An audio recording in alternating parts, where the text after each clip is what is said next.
नमस्कार दोस्तों, स्वागत है आप सभी का आपके अपने YouTube चैनल क्लियर एग्जाम पर। आप सभी जानते हैं हमने बायोलॉजी के क्रैश कोर्स की शुरुआत की है जिसमें हम महत्वपूर्ण टॉपिक्स को कवर कर रहे हैं। आज हम बायोलॉजी के कुछ महत्वपूर्ण प्रश्नों को लेकर आए हैं। यह एक फ्री ऑफ कॉस्ट क्लास है जिसमें से परीक्षा में प्रश्न पूछे जाने की संभावना है। इससे पहले हम कुछ प्रश्नों को डिस्कस कर चुके हैं, उनका लिंक हम डिस्क्रिप्शन बॉक्स में दे देंगे। चलिए बढ़ते हैं अपने पहले प्रश्न की ओर। नींबू का कैंकर रोग होता है। नींबू का कैंकर रोग होता है किसके कारण? जीवाणु के कारण होता है नींबू का कैंकर रोग। और कौन से जीवाणु के कारण? जैंथोमोनास जीवाणु के कारण। अगले प्रश्न की ओर बढ़ते हैं। संवर्धन माध्यमों तथा ग्लासवेयर को स्टेरिलाइज करने में काम आने वाला यंत्र कहलाता है। संवर्धन माध्यमों और ग्लासवेयर को स्टेरिलाइज अर्थात जीवाणुओं को नष्ट करने को स्टेरिलाइज कहते हैं। तो स्टेरिलाइज करने में काम आने वाला यंत्र क्या कहलाता है? ऑप्शन नंबर सी हमारा करेक्ट होगा, ऑटोक्लेव। ऑटोक्लेव कहलाता है। अगले प्रश्न की ओर बढ़ते हैं। सभी जीवधारियों के नष्ट होने की क्रिया को क्या कहते हैं? स्टेरिलाइजेशन। हमने पहले भी पढ़ा है स्टेरिलाइजेशन किसे कहते हैं? सभी जीवधारियों के नष्ट होने की क्रिया को कहते हैं। ऑटोक्लेविंग द्वारा भोजन का स्टेरिलाइजेशन किया जाता है। ऑटोक्लेविंग द्वारा भोजन का स्टेरिलाइजेशन किया जाता है किसके लिए? जीवाणुओं को मारने के लिए, जीवाणुओं को नष्ट करने के लिए। ऑप्शन नंबर बी हमारा करेक्ट होगा। अगले प्रश्न की ओर बढ़ते हैं। उच्च शर्करा सांद्रता वाली शहद खराब नहीं होती क्योंकि? उच्च शर्करा सांद्रता वाली शहद खराब क्यों नहीं होती? इसका क्या कारण है? इसका कारण है उच्च परासरण दाब वाले विलयन में जीवाणुओं से जल का बहिःपरासरण हो जाता है। अर्थात जीवाणुओं से क्या हो जाता है? पानी का परासरण हो जाता है, जिससे ये जीवाणु दोबारा नहीं पनप सकते और नहीं सक्रिय होते। तो इसलिए ऑप्शन नंबर बी हमारा करेक्ट होगा। अगले प्रश्न की ओर बढ़ते हैं। जीवाणुओं के गुणसूत्रों की संख्या होती है। इंपॉर्टेंट प्रश्न है, पूछा जा सकता है। जीवाणुओं के गुणसूत्र की संख्या कितनी होती है? 1। अगला प्रश्न है। जीवन रक्षक हार्मोन्स किस ग्रंथि से स्रावित होते हैं? जीवन रक्षक हार्मोन एड्रिनल ग्रंथि से स्रावित होते हैं। ऑप्शन नंबर ए हमारा करेक्ट होगा। अगले प्रश्न की ओर बढ़ते हैं। जीवाणुओं का शुद्ध संवर्धन सबसे पहले प्राप्त किया था।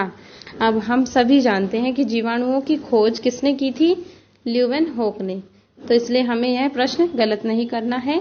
जीवाणुओं का शुद्ध संवर्धन पूछा गया है, तो जीवाणुओं का शुद्ध संवर्धन किसने किया है? रॉबर्ट कोच ने।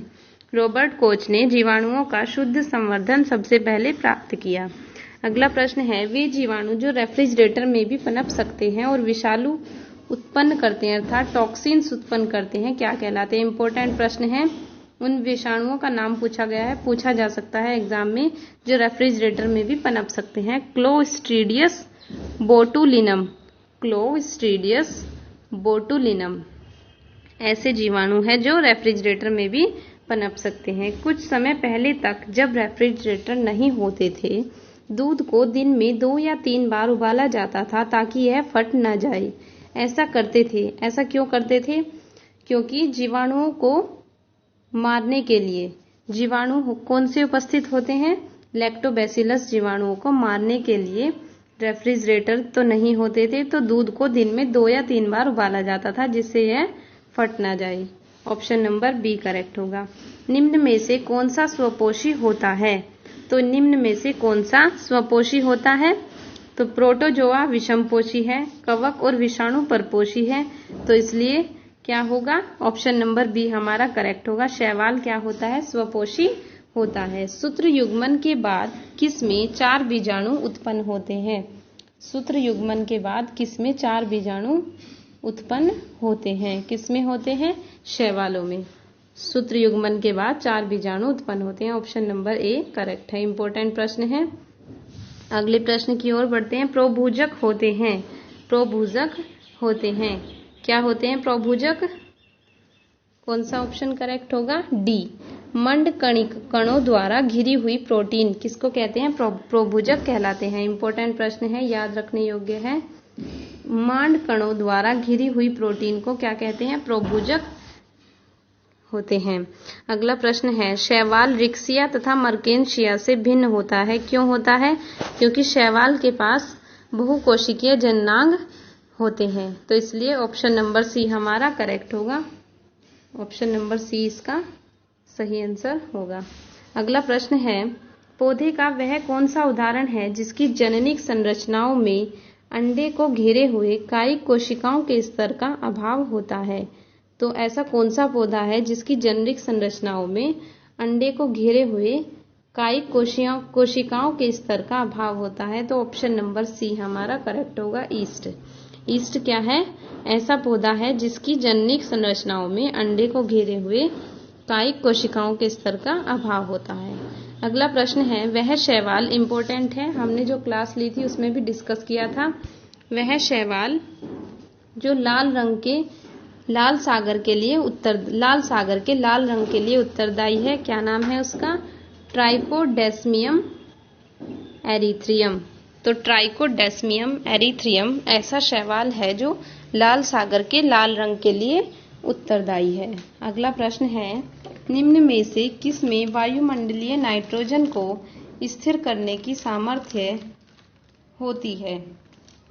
अर्थात ऐसे कौन से जीवाणु हैं, ऐसे कौन से दिए गए हैं इसमें शैवाल जो नाइट्रोजन को स्थिर करके रख सकते हैं? तो कौन से हैं? ऑप्शन नंबर बी हमारा करेक्ट होगा। कुछ नील हरित शैवाल ऐसे होते हैं जो, कुछ साइनोबैक्टीरिया ऐसे होते हैं जो नाइट्रोजन को स्थिर करने का सामर्थ्य रखते हैं।